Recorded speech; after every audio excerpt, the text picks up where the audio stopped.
இன்றைய இறை சிந்தனை.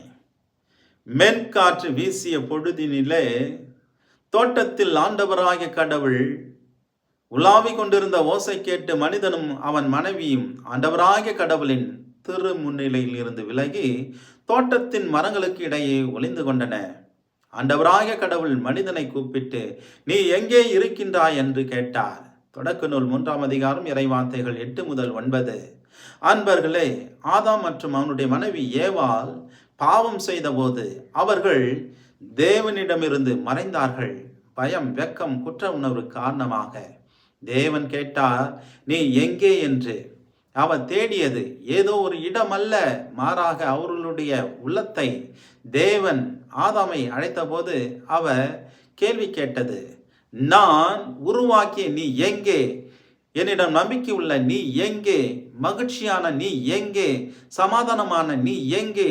நான் நேசித்த நீ எங்கே என்று அவர் அவர்களை மறைவில் இருந்து வெளியே வர அழைக்கின்றார். இந்த கேள்வியின் வழியாக. ஏனெனில் மறைக்கப்பட்டதை தேவன் ஒருபோதும் குணமாக்க மாட்டார்.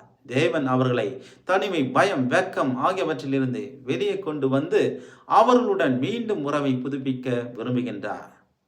இன்று தேவன் அதே கேள்வி உங்களிடம் கேட்கின்றார், நீ எங்கே என்று. தேவன் கொடுத்த அருளை மறந்து நீங்கள் பாவத்தில் மறைந்து வாழ்ந்து கொண்டிருக்கின்றீர்களா? அப்படியானால் குற்ற உணர்வு, உடைந்த மனம், தகுதியின்மை ஆகியவற்றிலிருந்து வெளியே வர நீங்கள் தான் தீர்மானிக்க வேண்டும். தேவன் உங்களுடன் இருக்கின்றார், உங்களை அழைக்கின்றார். உங்கள் மகிழ்ச்சியும் உங்கள் திறமையும் அருளையும் தன்னம்பிக்கையும் மீட்டுத்தர இது ஒரு புதிய நாள். நீங்கள் செய்ய வேண்டியது மீண்டும் திரும்ப அவரிடம் வர வேண்டும் என்பதே. ஜெபம்.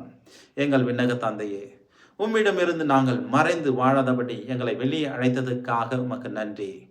எங்களுடைய குற்ற உணர்வு, பயம், தகுதியின்மை ஆகியவற்றை உம்முடைய பாதத்திலே சமர்ப்பித்து இவற்றிலிருந்து எங்களை விடுவிக்க எங்கள் ஆண்டவர் இயேசு கிறிஸ்துவின் மகா பரிசுத்த நாமத்தில் உம்மை பார்த்து ஜெபிக்கின்றோம். ஜெபம் கேளும் எங்கள் நல்ல பிதாவே.